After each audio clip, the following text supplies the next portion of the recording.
మోహనమదిలో YouTube ఛానల్కి స్వాగతం. Kashmir apples లాగా ఎర్రగా నిగనిగలాడుతున్న మన వాటర్ యాపిల్స్ హార్వెస్ట్కి రెడీగా ఉన్నాయి. కానీ మనం ఫామ్ హౌస్ చేరుకోకముందే ఇక్కడున్న పిట్టలు ఉడతలు మన ఈ రెడ్ యమ్మీ వాటర్ యాపిల్స్ని ఎంజాయ్ చేస్తున్నట్టున్నాయి.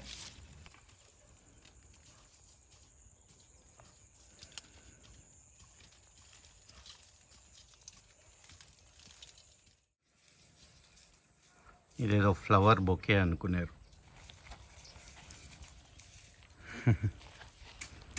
మా గులాబీ చెట్టు చూసారు ఎన్ని పూలు అసలు. వావ్. ఈ వీడియో అంతా కూడా బ్యాక్గ్రౌండ్లో ఇలానే కర్రతో కొడుతున్న సౌండ్ వస్తూ ఉంటుంది. ఆ సౌండ్ ఏంటో మేము ఏం చేస్తున్నామో పోను పోను ఈ వీడియోలో మీకే తెలుస్తుంది. నవంబర్, డిసెంబర్, జనవరిలో మన వీడియోస్లో లిసియాంథస్ ఫ్లవర్స్ చూశారు కదా మీరు. అయితే అప్పుడు పెట్టిన శాప్లింగ్సే ఏంటో కొన్ని మొక్కలు మెల్లగా గ్రో అవుతూ ఇదిగోండి అదేంటో ఇప్పుడు పూలు వస్తున్నాయి. ఎల్లో కలర్ లిసియాంథస్ ఎంత బ్యూటిఫుల్గా ఉంది కదా. దీంతో పాటు ఇంకొక పర్పుల్ మొక్క కూడా రెడీ అవుతుంది. అది కూడా జస్ట్ ఫ్లవరింగ్ స్టేజ్లో ఉంది. పంచదార కూడా మన ఈ పాల సపోటా అంత తీయగా ఉండదేమో. చూడండి ఎన్ని కాయలతోని హార్వెస్ట్కి రెడీగా ఉంది. వచ్చే వారం వెళ్ళినప్పుడు సగం కాయలైతే హార్వెస్ట్ చేస్తాను.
మల్బెరీస్ కాపు ఇంతలాగా మన ఫామ్లో ఎప్పుడూ రాలేదండి. ప్రతి ఒక్క కొమ్మ కింద కొన్ని వందల సంఖ్యలో పండి రెడీగా ఉన్నాయి. ఒక 10 నిమిషాలు వేరే ప్రపంచంతో సంబంధం లేకుండా ఒక్కొక్కటి తెంపుకుంటూ తింటూ చాలా ఆస్వాదించానండి. ఈ చెట్టుది అషీరా కోసం 1 full bottle mulberries. Not only mulberries, water apples, red water apples. ఇవేమో ఈ చెట్టువి. ఇంకా కొన్ని ఉన్నాయి కానీ ఇంకొంచెం పెద్దగా అవుతాయని వదిలేసాను. యాక్చువల్లీ ఇంకా ఎక్కువ వస్తాయి అనుకున్నాను కానీ ఎంత ఎక్కువ రాలేదు ఈసారి.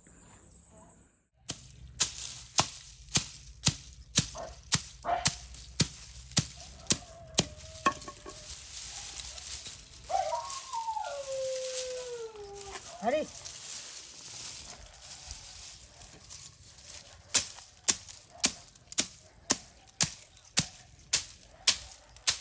ఇంకొక 3-4 కిలోలు వెళ్తాయి నడుసావా? వెళ్తాయి. అది వెనక వచ్చి సార్ ఫస్ట్ పోయాలి మనం. మొక్కజొన్నలు ఎత్తారు చూడు, అది అప్పుడు పోయాలి. కొత్త మంచిగా వెళ్తాయి. వెనక వచ్చి గట్టి పూత పూసినట్టు అనిపిస్తుంది, కాట కాసినట్టు. కానీ వెళ్ళయి కాదు. కాయలు అయితే వచ్చినాయి మరి బాగానే. కాయలు వస్తాయి కానీ గట్టిగా ఉండదు.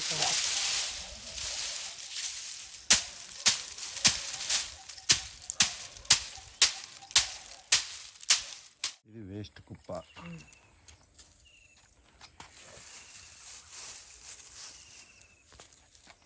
ఇప్పుడు మనకి వన్కి వచ్చేది ఇది. ఇట్లుంటాయి.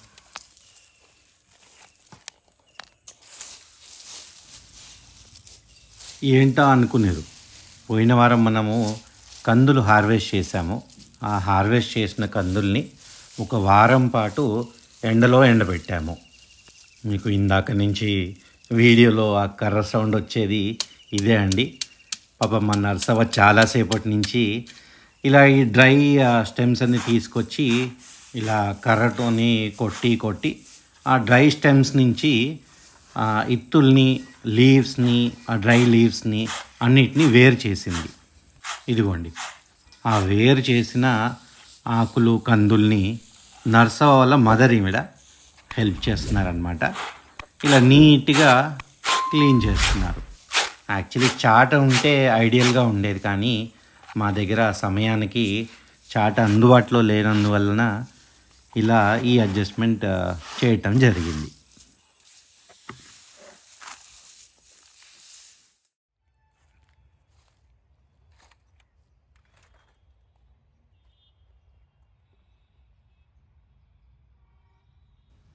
కూరగాయల నారు కోసము ఎప్పట్లాగానే కీసర్లో ఉన్న శ్రీ రాఘవేంద్ర నర్సరీకి వెళ్ళాను.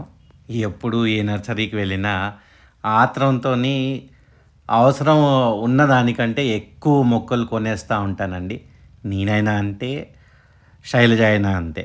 అయితే అప్పుడప్పుడు నేను హడావిడి చేస్తే శైలజ నన్ను ఆపుతూ ఉంటుంది, శైలజ ఎక్కువ హడావిడి చేస్తుంటే నేను ఆపుతూ ఉంటాను అనమాట. కాకపోతే ఈసారి శైలజ నాతో రాలేదు, నేను ఒక్కనే మొక్కలు తీసుకురావడానికి వెళ్ళాను.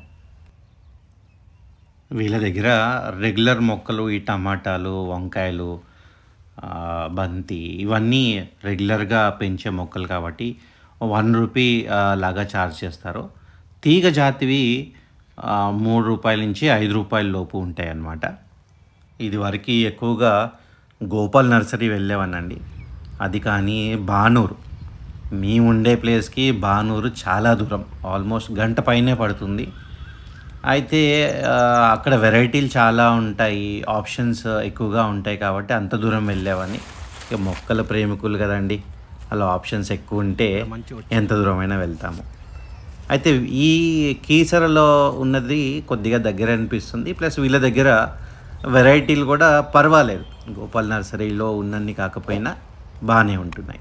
ఇంకా అందుకనే ఈ మధ్య ఇటు రావటం జరుగుతుంది. సక్సెస్ఫుల్లీ మోహన్ మదిలో పసుపు హార్వెస్ట్ ఇది 2వసారి అండి. ఫస్ట్ టైం హార్వెస్ట్ చేసి దాన్ని పసుపు కుంకుమలాగా ఎలా మార్చుకున్నామో డీటెయిల్ వీడియో కూడా చేశాను. ఆ వీడియో కనుక మీరు చూడకపోతే పైన ఐ బటన్ని క్లిక్ చేసి ఆ వీడియో చూడండి. అయితే ఆ ఫస్ట్ టైం హార్వెస్ట్ చేసినప్పుడు పసుపే దాన్ని స్టోర్ చేసి సేవ్ చేసి మళ్ళీ నాటుకున్నాం అన్నమాట. అయితే ఇది మాత్రం మన దేశీ రెగ్యులర్గా దొరికే పసుపే అనమాట. చాలామంది వ్యూవర్స్ లకడాంగ్ పసుపు పెంచమని రిక్వెస్ట్ చేస్తున్నారు. అయితే ఆ సీడ్ ఎక్కడ దొరుకుతుందో, మంచి క్వాలిటీ సీడ్ కావాలి కదండి, ప్లస్ కొద్దిగా బల్క్లో కావాలి. ఎక్కడ దొరుకుతుందో ఏంటో మీకేమన్నా తెలిస్తే కింద కమెంట్ రూపంలో తెలుపండి.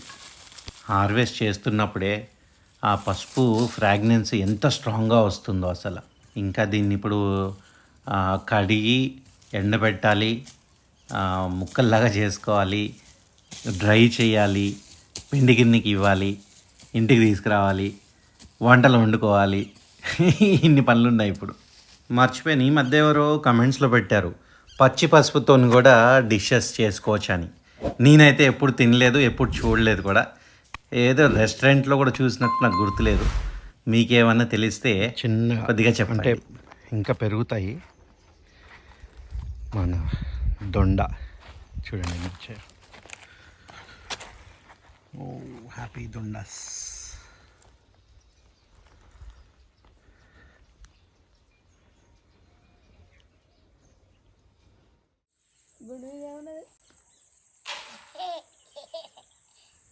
ఓకే అండి, ఈ వీడియోకి ఇంతే. వచ్చే వీడియోలో మరిన్ని ఇంట్రెస్టింగ్ హార్వెస్ట్తో మళ్ళీ కలుద్దాం. అంతవరకు ఎంజాయ్ యర్ గార్డెనింగ్.